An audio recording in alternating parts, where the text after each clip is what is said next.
and Travis Thompson. Travis had the race suit off down in the pits, and all the ladies had to hold them all back. Hello, he's a good looking rooster, even if I do say so. Oh, okay, right, yeah, look out. Got the six-pack going on, he's going all right.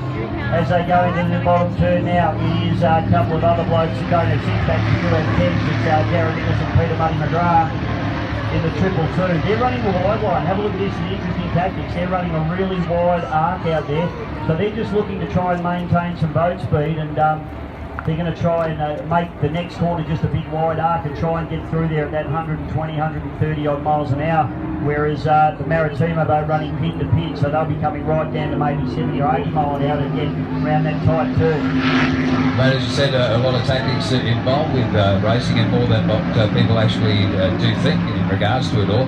Do they get any help from the land as well, with commentary back to them saying what's going on? Maritimo just absolutely threw the rooster tail of the pro floors, and as you just talking about, mate, tactics, there is absolute desperation out there at the moment. These guys, and you're right, look at the line they're running. Yes, they are in communication with their team, so you know, the team will be talking to them, probably giving them the gap that's between them and the boat in front of them, or the boat behind them, whatever the case might be, and letting them know if you know, anyone's catching them, or whether their tactic of running wide or running tight on the pins is working for them in that particular part of the course. But really interesting line there from Maritimo. Thousands with the two anglers on board. They ran really hard on the pins, but then they let the boat run free, let it run wide, drifted out to about pole 27 on the outside there, and just let the boat free up and use its speed. So they're desperately trying to get past the Pro Floors boat at the moment, but here the Pro Floors, the skater out of New Zealand, with Chris Hanley and Wayne Belder on board,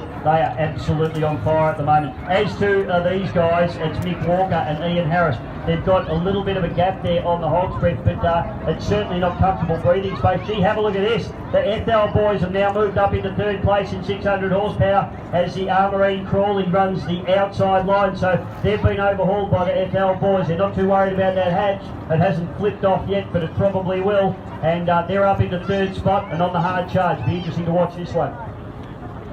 Of course, thanks once again to the in-kind sponsors as well. We've got